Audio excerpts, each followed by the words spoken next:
Why could she not quit pondering that flounced petticoat? The rule of the river was vigilance, Pa had always said. Embraced by blooming redbud and dogwood on both banks, the Buchanan gushed snow-cold in the spring thaw, its muddy depths a maelstrom of danger. Yet even the high water could not keep Tessa's thoughts from wandering over mountain, nor silence her eldest brother's promise to return from there with a gift fit for a town-bred lass. Despite the sweat that slicked her brow and the fierce tug of the queasy current, despite the swarm of insects like a white blizzard over the water's surface, or the immense catfish that was visible mid-river, her wool-gathering loomed larger than the ferrying at hand. Starved for frippery she was. Might Jasper bring her a pined-for petticoat that fell with a flounce to the top of her ankle bone? "Tessa!" Her uttered name was half-hiss. Rarely did Ross speak so.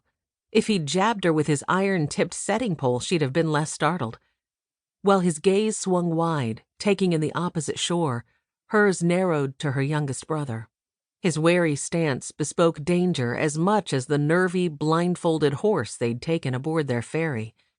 Ears back, nostrils flaring, tied to both railings by the bridle, the nag looked near to bolting. 'Twas always the creatures that sensed danger first. The ferry rocked from the horse's skittish dance, slapping the muddy water and sending up frothy spray. Squinting, Tessa scanned the west shore. Beyond the muted birdsong and wildflower-fringed bank they were hurtling toward were 3, 6, 11 Shawnee, streaked with war paint, their bald heads befeathered, all wending single file among the leafing trees.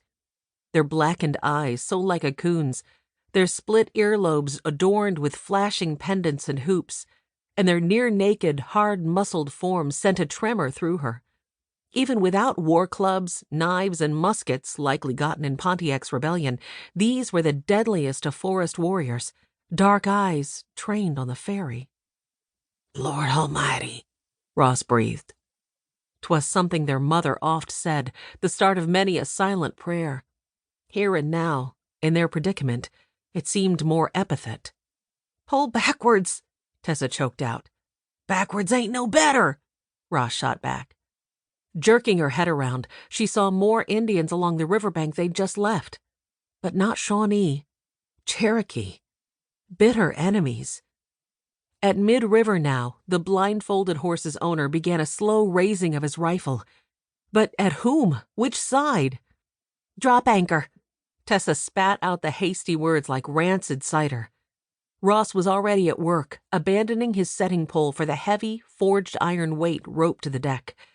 Trapped between the Buchanan's banks, they were at the mercy of the current's ruthless tug. Any second the anchor might give way and sweep them sideways downriver. Breaking from the line of warriors to the west, the lead Indian moved to the riverbank, every muscle tensed, bow drawn. His target? Stomach fisted and nerves raw, without so much as a barrel to cower behind, Tessa braced for the whoosh of his arrow. All life seemed suspended in that instant, her pining for a petticoat, a vain, trifling thing. A shrill Cherokee war whoop split the tense air at her back. Defiance pulsed in every syllable. The answer was a rapid release of 2 Shawnee arrows. Tessa whirled as an outcry erupted on the opposite bank, one taunting Cherokee doing a macabre dance. Stoic, the Shawnee reached into his fringed quiver, then drew his bow again. The whooping Cherokee fell, and his agile companions dragged him into the brush, even as the triumphant Shawnee faded into the forest. With a swollen river between them, little fighting would be done. Knees soft as candle wax, Tessa sank to the gritty deck. Slowly their foot passenger lowered his rifle. Ross studied the anchor chain as if in no mood to lift it and reach the Shawnee side. "Best tarry a spell," the frontiersman said beneath his breath. Ross gave a nod, even as the ferry strained to be free. Raising her knees, Tessa folded her arms and rested her head on them, stricken thoughts spinning to those in the settlement. Trapped on this river, how could they sound an alarm?